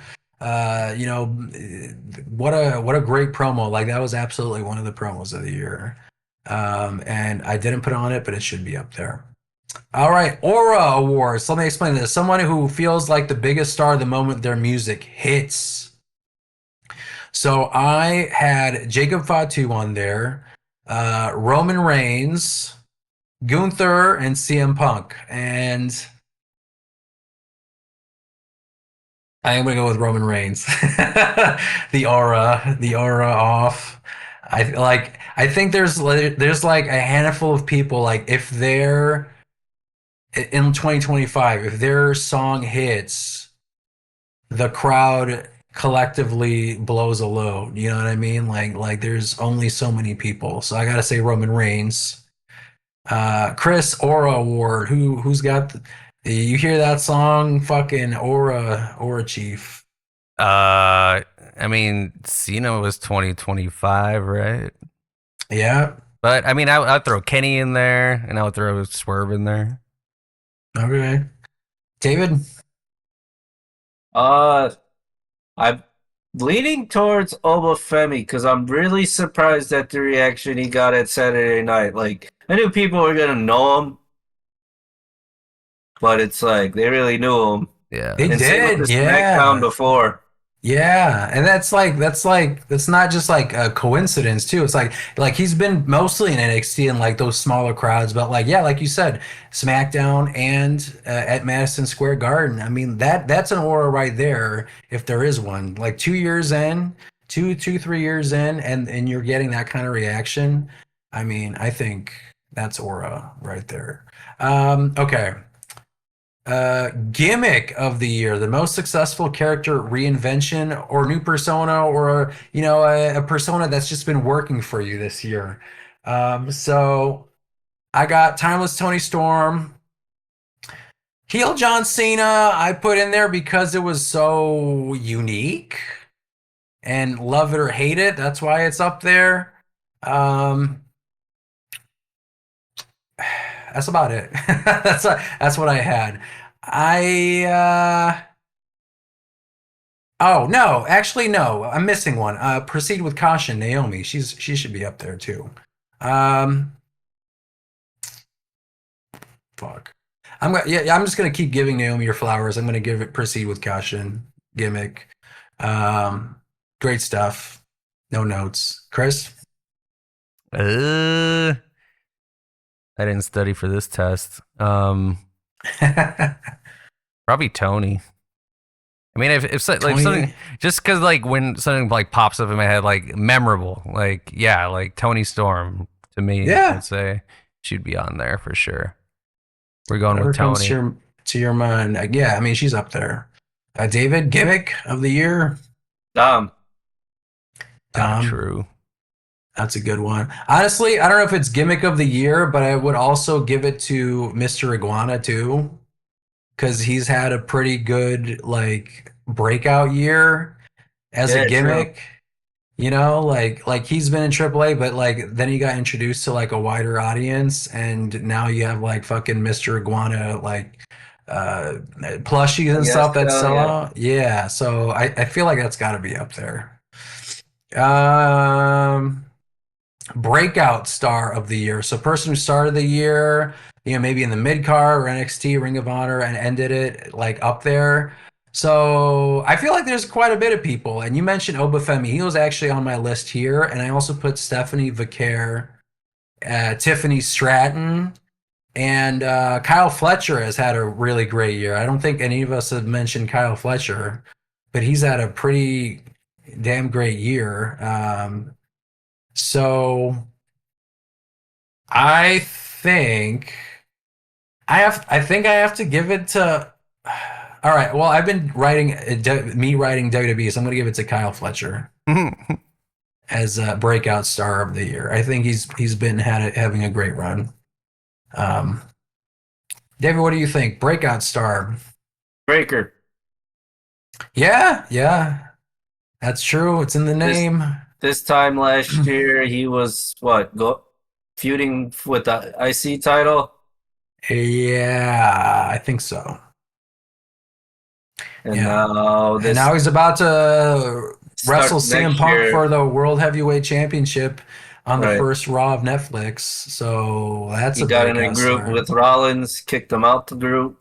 Kicked him out, or well, I mean, he's got injured. I don't know if he did. They kick him out? Yeah, I guess they did. And they scared the hell out of him. Yeah, and cut one of the promos of the year and was wrestling CM Punk in the main event of Raw. So that's a breakout for sure. Chris? Female Harley Cameron, and then male Takeshita. Okay. You think Takeshita was a breakout star? I think feel so. like he's been up there. I feel like he had more momentum, I think, this He year. got that IWGP heavyweight title now. Yeah. Yeah. Okay. All right. Feud of the year. Best rivalry, regardless of whether the matches were 5 stars or not. I had a couple. Punk versus Rollins was up there. Hangman Page versus like basically a good chunk of the roster in the first half when he was kind of, being an asshole and he was doing his reconciliation with everybody. John Cena versus Cody Rhodes was up there because I thought it was interesting, like the whole build-up heel turn, and then didn't work out. Even it wasn't as great, but I still thought it was intriguing. Swerve versus I think Moxley. Punk versus Rollins versus Reigns, so that 3-way, and Mariah May versus Toni Storm in their last bout. I'm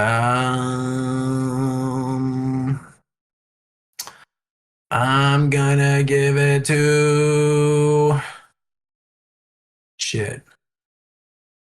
I think I'm gonna give it to Cena versus Rhodes because even if 41 wasn't great, I will agree with David that the SummerSlam blowout was pretty awesome. So I'm gonna give it to them. I think like the heel turn, even if it didn't turn out great, that was probably the most newsworthy story in wrestling in the whole year, and that kind of fueled it. So even if it wasn't 5 stars or what I thought of, it was definitely up there. So I'm gonna give it to them. Chris, feud of the year. Hangman versus the World, baby. The World. Okay, David. Punk Rollins. Punk Rollins, yeah. I mean that. I feel like Cody versus Drew is going to be like the Peter Griffin chicken thing too. Like it's going to be going into next year. That cash in.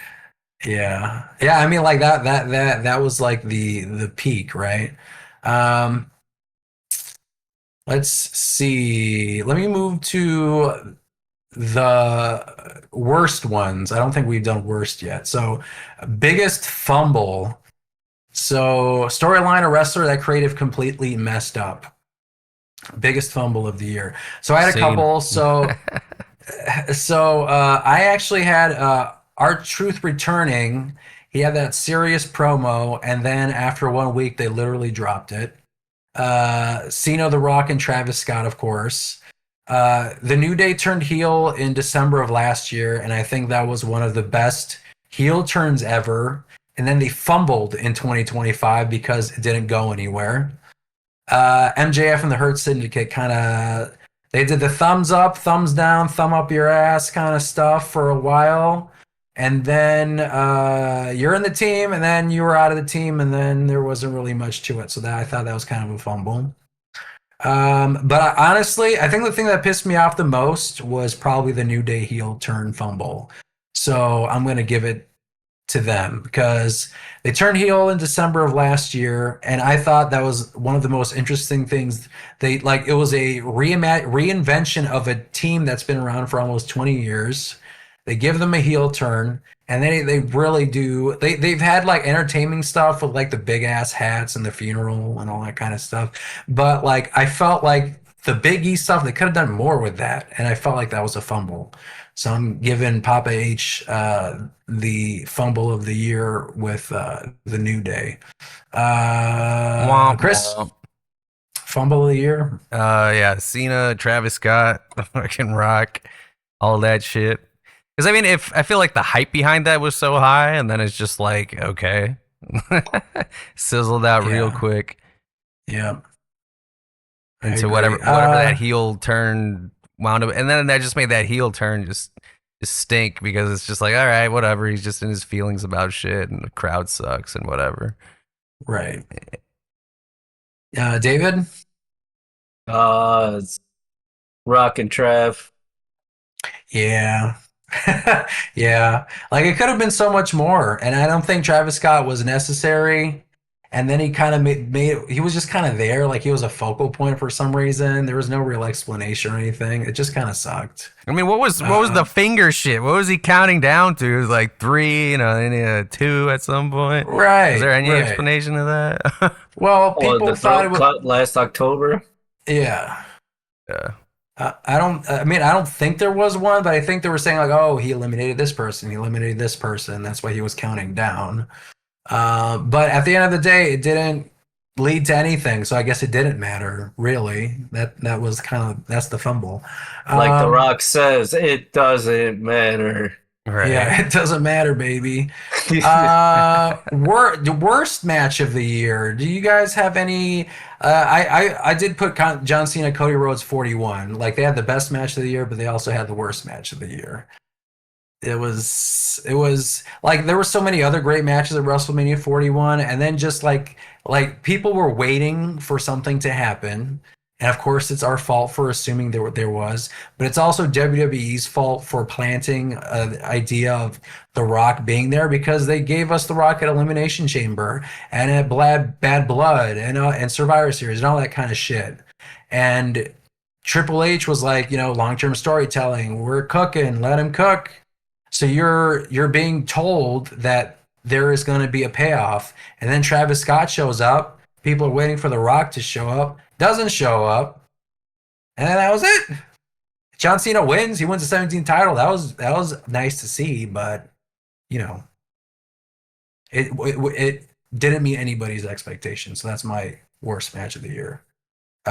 Chris, I gotta pee, so you explain while I go. Yeah, what you said. Yeah. Yeah. Yeah. We just All right, the inmates are running My the turn. asylum. My turn. Your turn.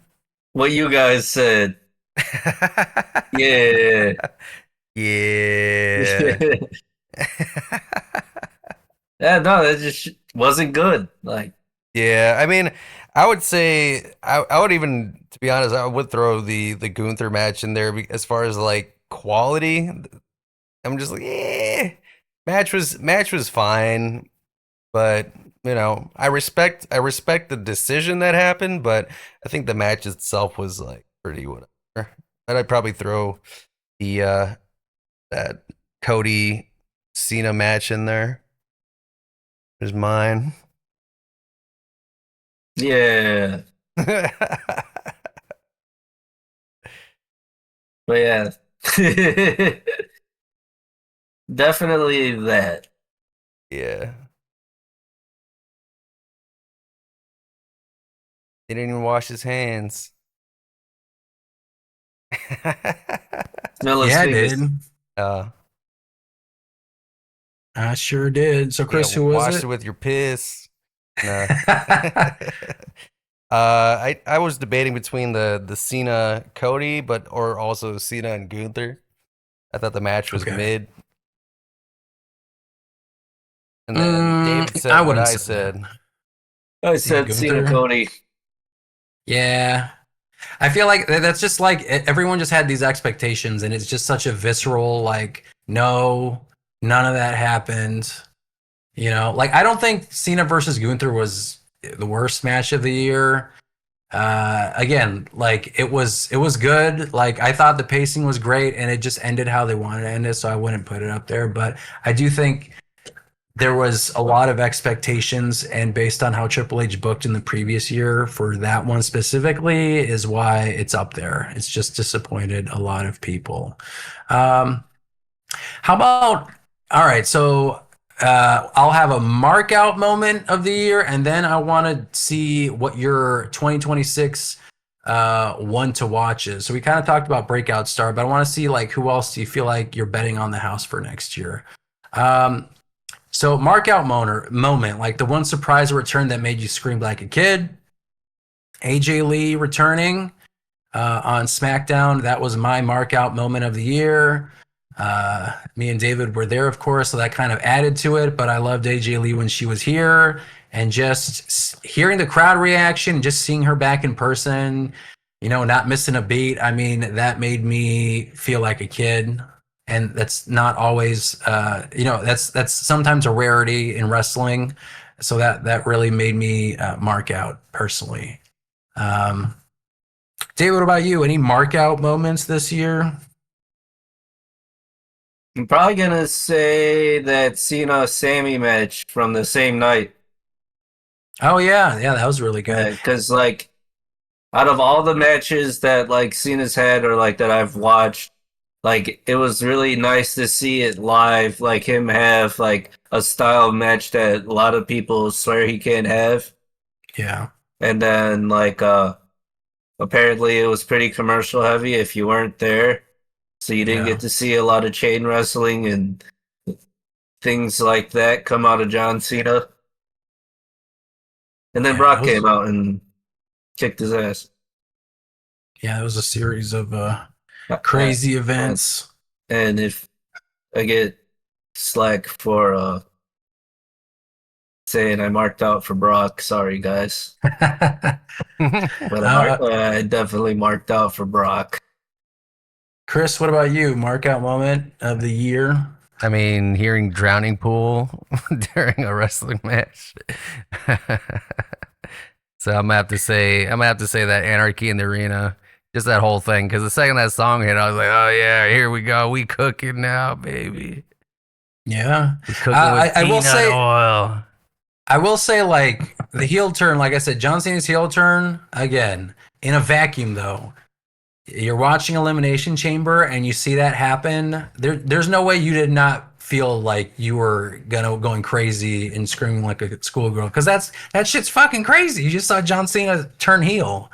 So like a mark out moment of like that specific moment was amazing. You know, regardless of what happened after, like that was a great moment, I thought. And it will forever be like a crazy WWE moment. So I got to give an honorable mention to John Cena turning heel.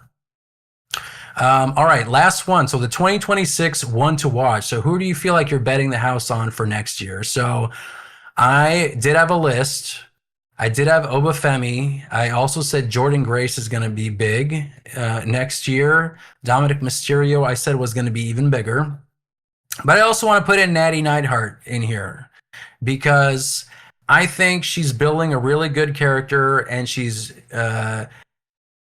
building it in AAA and other promotions right now. Not WWE yet, but they've had these vignettes with her and Maxine Dupree doing these things, and I hope that Natty Neidhart gets another great run in her Natty Neidhart character, because again, like I said, I think she deserves it. I think she's great. I think she's been underutilized. As in the sense of like, she's obviously elevated other people, and there was this great sign at a AAA show that said Natalia elevates, Natty decimates, and I think that should be like her gimmick, and she deserves it. Again, like I feel like she deserves it so much. She's been like the one like diva female wrestler, whatever you want to call it, that I just felt like I always really enjoyed, and I always felt like they need to do more with her. And I hope that in 2026, how she beat the house in her book with her family, I hope that I'm betting the house on her having a successful 2026. So that's mine. David, who are you betting the house on for next year? Who's the one to watch in 2026? Breaker. Breaker, yeah, he's probably gonna start the new year being champion. So, and probably go into WrestleMania as champion. Although I would like to see CM Punk win in Chicago in Elimination Chamber, but who knows what's gonna happen. But that's a good one. Chris. I was gonna say Natty as well, but probably also LA Knight, and then Will Ospreay most likely whenever he comes back from his neck surgery injury thing. Yeah, that's a good one. I don't know how serious his neck injury is, but I do miss Will Ospreay, and I hope that he comes back sooner than later. But yeah, again, like I would love Natty to defy the odds and just get a great run like Naomi did. Like I feel like everyone from that area, because Naomi's from that era too, being a funkadactyl, and then just like total divas, and getting 2 minutes a match, and then she goes to TNA, or she was in WWE for a while, becomes WWE Women's Champ. She's part of the Revolution, but she still isn't like she has the glow stuff, but it's still like she's up there, but she there was nothing like what she did this year, honestly. Like she had her TNA run too, but there was nothing like what she did this year, I feel like. So I want Natty to get the same kind of treatment in 2026. But honestly, yeah, like I know people said this year sucked, but there's been a lot of great stuff this year. I think you just have to kind of take a step back and reflect. And I think 2026, hopefully it's going to be great. Hopefully it'll give us another year to discuss stories and matches and everything that we love about wrestling. But that's a wrap for this episode of the Chi-Town Shoot podcast. Please don't forget to like, subscribe, rate us, and leave your feedback.